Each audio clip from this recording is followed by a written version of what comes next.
Herkese merhaba arkadaşlar, kanalıma hoş geldiniz. Yepyeni bir video ile karşınızdayım. Arkadaşlar, bugünkü videomuzda Türkiye'nin ünlü oyuncusu Gökberk Demirci'den yeni görüntüler geldi.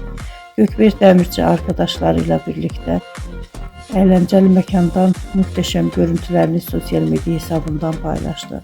Ben de bu görüntüleri sizler için YouTube kanalımda video halinde sunuyorum arkadaşlar. Umarım beğenirsiniz. Videomu beğendiyseniz kanalımı izlemeyi ve bildirim butonuna basmayı unutmayın. Şimdilik benden bu kadar olsun. Yeni videomuzda görüşmek üzere. Hoşça kalın, sağlıklı kalın. Umarım videomu sonuna kadar izleyeceksiniz ve beğeneceksiniz.